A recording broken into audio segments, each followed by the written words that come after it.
Okey semua, sekarang saya nak terangkan kepada anda perbezaan antara X7 dengan X7 Plus. Okey, nampak dia lebih kurang sama tapi dia ada beza.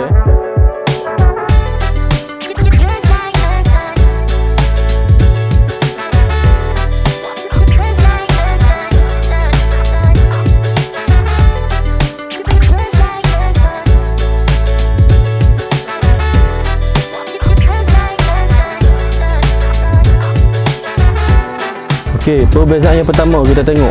Okey, untuk X7 dia pakai kunci Okey, untuk X7 Plus pula dia pakai push start button macam ni. Okey. Walaupun dia push start button tapi jangan risau, dia ada kunci juga tapi dekat bateri. Okey. Untuk model X7 ni, bateri dia bahagian bawah tau. Okey, bateri dia bahagian bawah. Okey, agak susah sikit lah kalau nak buka bateri ke apa sebab dia ada lock kunci kat sini. Untuk X7 Plus lagi senang. Okey. Bateri dia kat sini. Okey. Ada kunci kat sini, lepas tu charging dia kat sini, direct battery. Okey, untuk pengetahuan semua, X7 Plus ni boleh naik flight, X7 tak boleh naik flight. Okey.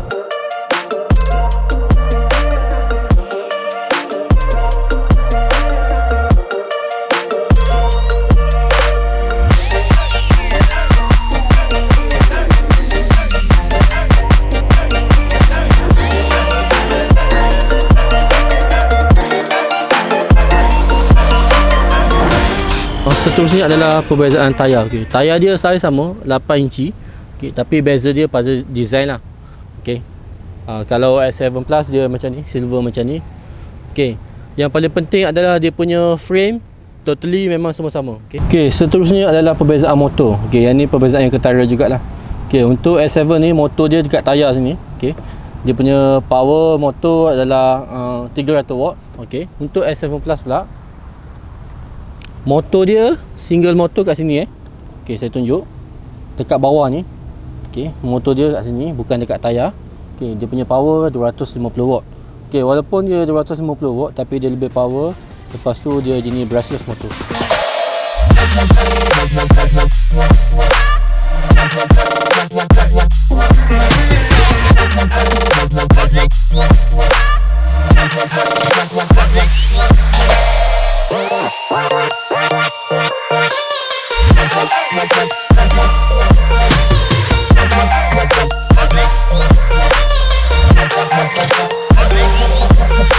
Okey, yang terakhir sekali adalah handle dengan seat. Okey, dia pakai handle dengan seat yang sama je, boleh laras atas bawah.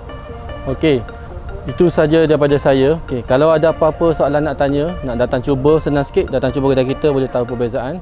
Kontak saya Kamaro atau terus walk in kedai kita. Assalamualaikum.